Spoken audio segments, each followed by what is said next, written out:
Le théorème de Thalès s'utilise dans l'une des deux configurations représentées ici.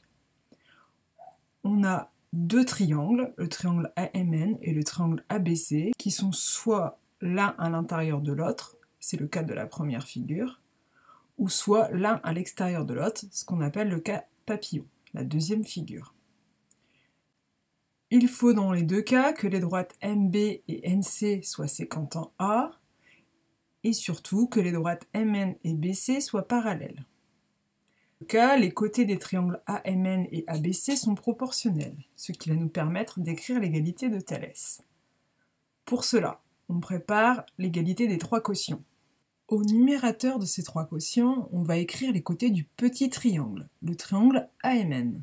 Donc AM, AN et MN. Au dénominateur de ces trois quotients, on va écrire les côtés du triangle ABC, le grand triangle. Mais il faut écrire les côtés correspondants.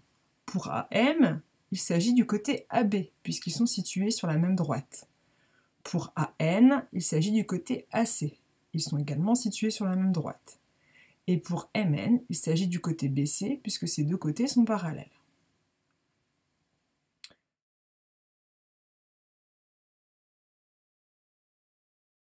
Maintenant, un cas pratique où on utilise le théorème de Thalès pour calculer une longueur.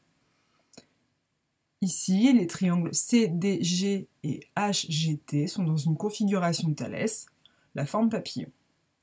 On commence par rédiger en écrivant les droites CT et DH sont séquentes en G, qui est le point commun aux deux triangles. Puis les droites CD et HT sont parallèles. Si ce n'est pas précisé dans l'énoncé, il faut sans doute le démontrer. Donc d'après le théorème de Thalès, on prépare les trois quotients, comme tout à l'heure.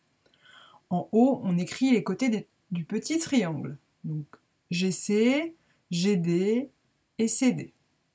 En dessous, les côtés du grand triangle.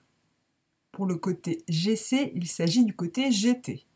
Pour GD, le côté GH, et pour CD, le côté qui lui est parallèle, TH. On remplace ensuite par les mesures données dans l'énoncé.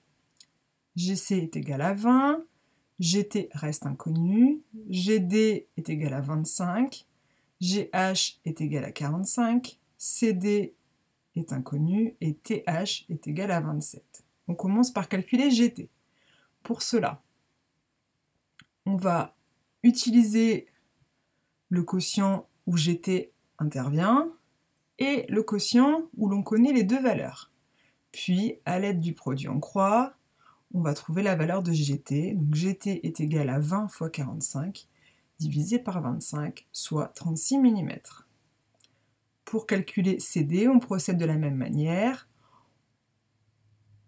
On prend le quotient où l'on connaît les deux valeurs, le quotient où CD intervient, et à l'aide du produit en croix, on écrit que CD est égal à 25 fois 27 divisé par 45, soit 15 mm.